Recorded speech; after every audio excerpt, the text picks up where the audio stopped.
नमस्कार, एक बार फिर से आप सभी का स्वागत है मेरे यूट्यूब चैनल पर। और आज हम करेंगे क्लास 12th का पोइट्री का 6 पोएम, जो कि है आंट जेनिफर्स टाइगर। ठीक है, इसके राइटर है एड्रिन रिच। राइटर जरूर याद रखिएगा, क्वेश्चन जब आता है तो उसमें पोएम का नाम और उसके राइटर जरूर पूछे जाते हैं। तो पोएम का नाम है आंट जेनिफर्स टाइगर और इसके पोइट हैं एड्रिन रिच। ठीक, चलते हैं अपने पोएम पर, एक्सप्लेन करते हैं। Aunt Jennifer's tiger prance across the screen, bright topaz denizens of a world of green. They do not fear the man beneath the tree, they pass in sleek chivalric certainly. क्या कह रहे हैं कि जो aunt Jennifer's हैं, उन्होंने जो tigers बनाए हैं एक्रॉस स्क्रीन पर, वो क्या कर रहे हैं? दौड़ रहे हैं। प्रांस मतलब दौड़ते हुए बनाए हैं। Bright topaz denizens of a world of green, और वो किसकी तरह लग रहे हैं? कहाँ के रहने वाले हैं? ठीक है, डेनिस्ट बोलते हैं, निवासी हैं। वो कौन से कहाँ के निवासी हैं? टोपाज पत्थर होते हैं, ब्राइट चमकीले, उसकी तरह वहाँ उस हरी भरी दुनिया के क्या हैं? निवासी हैं। They do not fear the man beneath the tree, और वो फियर भी नहीं हो रहे हैं, डर भी नहीं रहे हैं। किससे? उन आदमियों से, उन मैन से जो बीनीथ खड़े हैं, किसके नीचे? द ट्री के नीचे। They pace in sleek chivalric certainly, और वो क्या हो रहे हैं? बहुत ही चिवलरिक, बहादुरी के साथ में दौड़े जा रहे हैं। दे पेस, दौड़े जा रहे हैं। स्लीक चिवलरिक सर्टेनली, बहुत ही विश्वास के साथ में वहाँ पर वो दौड़े जा रहे हैं। सेकेंड स्टेंजा है, aunt Jennifer's fingers fluttering through her wool, find even the ivory needle hard to pull. जो आंट जेनिफर्स के जो फिंगर है ना, वो फ्लटरिंग कर रहे हैं, काँप रहे हैं। थ्रू हर वूल, यानी कि वो वूल से क्या कर रही हैं? टाइगर बना रही हैं। और जब वो वूल की सिलाइयाँ चला रही हैं, ठीक है, आइवोरी नीडल, हाथी दांत की बने जब सिलाइयाँ चला रही हैं, तो उनके हाथ बहुत ज़्यादा फ्लटरिंग हो रहे हैं और वो उसको बहुत ही हार्डली पुल कर रही हैं, बहुत ही हार्ड तरीके से चला रही हैं। ठीक है, उनको चलाने में उसमें कठिनाई हो रही है। The massive weight of uncle's wedding band sits heavily upon aunt Jennifer's hand. जो मैसिव वेट है, मैसिव मतलब क्या? बहुत भारी वेट है। किसका? अंकल्स वेडिंग बैंड का। उनकी जब अंकल के साथ में शादी हुई थी तो उसमें एक बैंड बांधा गया था, इसे रिंग भी कह सकते हैं, अंगूठी पहनाई गई थी। तो वो अंगूठी का वेट क्या? बहुत ज़्यादा मैसिव है। ठीक है, मैसिव मतलब क्या है? वो रिस्पॉन्सिबिलिटी, यहाँ पे उसको कंपेयर किया गया है रिस्पॉन्सिबिलिटी से। ठीक है, sits heavily upon aunt Jennifer's hand, वो अभी भी वैसे का वैसे ही क्या है? आंट जेनिफर्स के हाथ में बंधा हुआ है। When आंट्स इज डेड, और जब आंट्स क्या हो चुकी हैं? मृत्यु को वरण कर लेंगी। हर टेरिफाइड हैंड विल लाई, तो भी उनके जो भयभीत हाथ हैं वो उसमें वैसे का वैसे ही still ringed with ordeals she was mastered by. और क्या है? वो अभी भी उनके पुराने और डरावने अनुभव को वैसे का वैसे ही उनके भयंकर हाथों से दिखाई देगा। The tigers in the panel that she made, और जो टाइगर्स हैं उस पैनल पे, जहाँ वो स्वेटर जो बना रही हैं, उस पैनल पे जो बने हुए टाइगर्स हैं पर्दे पर, वो क्या है? Will go on prancing proud and unafraid, वो क्या होते रहेंगे?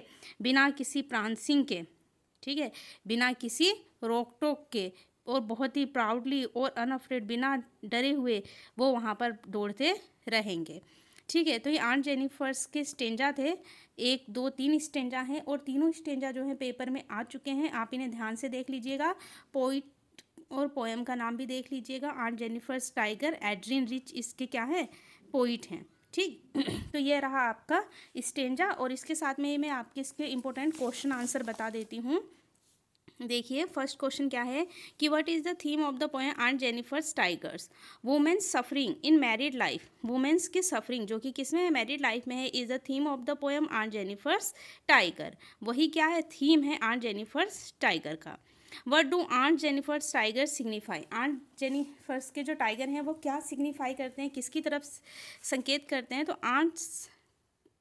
Aunt Jennifer's tiger signify the boldness, वो बोल्डनेस को दिखाते हैं, बहादुरी को दिखाते हैं, एलिगेंस एंड चिवलरी को दिखाते हैं, साहस को दिखाते हैं। Do you sympathize with aunt Jennifer's? तो लिख दीजिए yes, we sympathize with aunt Jennifer's. What is the attitude of the speaker towards aunt Jennifer's? जो स्पीकर है यानी कि जो पोइट है, उसका कैसा एटीट्यूड है आंट जेनिफर्स के प्रति? तो क्या है? The speaker has a sympathetic attitude, उसका सहानुभूति वाला व्यवहार है towards aunt Jennifer's. What does the title of the poem aunt Jennifer's tiger refer to? जो आंट जेनिफर्स टाइगर का जो टाइटल है वो क्या रिफर करता है, किसके बारे में बताता है? The title of the poem aunt Jennifer's tiger refers to the constraints of married life of women experience. एक वुमेन की मैरिड लाइफ के एक्सपीरियंस के बारे में यहाँ पर बताता है। Why are aunt Jennifer's hand are seen fluttering through her wool? Aunt Jennifer's के हाथ जो है फ्लटरिंग क्यों हो रहे हैं जब वो वूल से वर्क कर रही हैं, बना रही हैं? Aunt Jennifer's hands are seen fluttering through her wool as she feels the burden of her married life. वो क्या दिखा रहे हैं? बर्डन दिखा रहे हैं उनकी मैरिड लाइफ का। वो बहुत ज़्यादा भार है वैवाहिक जीवन का उनका, तो इस वजह से उनके हाथ क्या उसमें दिखा रहे हैं कि वो उसको सहन नहीं कर पा रही हैं। What do you think is the motivation of aunt Jennifer's behind the creation of tigers? वो बता रहे हैं कि क्या मोटिवेशन था जिसकी वजह से आंट जेनिफर्स ने क्रिएट किया उन टाइगर्स को। आप क्या सोचते हैं? Behind the creation of tigers the motivation of aunt Jennifer's is that the spirit of human beings can't be intimidated by physical orders. ठीक है, यानी कि वो अपना उनकी खुद की स्पिरिट्स थी ऑफ ह्यूमन बींग्स की, जिसको वो कर नहीं सकती थी, तो उन्होंने क्या किया? अपने जो भी वो वर्क कर रही थी उसके थ्रू उन्होंने अपनी इंटरनल जो भी उनकी आंतरिक चीज़ें थी, आंतरिक सोच थी, उसको वहाँ पर क्रिएट किया। How have aunt Jennifer's tigers been defined? Aunt Jennifer's tigers are the creation on a panel of sweater by her. उन्होंने कहाँ पर डिफाइन किया गया है? तो वो आंट जेनिफर्स ने क्या किया है? क्रिएट किया है पैनल पर, पर्दे पर, स्वेटर के। ठीक है। What are the ordeals Aunt Jennifer's is surrounded by? क्या चीज़ें हैं जिससे आंट जेनिफर सराउंडेड हैं? Aunt Jennifer's is surrounded by the horrific experience. उनकी बहुत ही डरावनी एक्सपीरियंस है ऑफ हर मैरिड लाइफ के। His husband treated her harshly and heavily. उनके जो हस्बैंड से वो अच्छे से उनको ट्रीट नहीं करते थे, वो बहुत ही बुरी तरीके से उनको ट्रीट करते थे। तो ये आपका स्टेंजा एक्सप्लेनेशन हो गया, जिससे आप अगर स्टेंजा आता है तो उसको कर लेंगे, अगर आपके क्वेश्चन आंसर आते हैं तो आप क्वेश्चन आंसर कर लेंगे। ठीक है, ये आपका इंपॉर्टेंट टॉपिक है जो हमेशा से बोर्ड के एग्ज़ाम में, उत्तराखंड बोर्ड के एग्ज़ाम में आता रहा है। आप इसे ध्यान से सुन लें, समझ लें, याद कर लें। ठीक है, और अगर आपको वीडियो अच्छी लग रही है लाइक करें, शेयर करें, सब्सक्राइब करें। धन्यवाद। जय हिंद।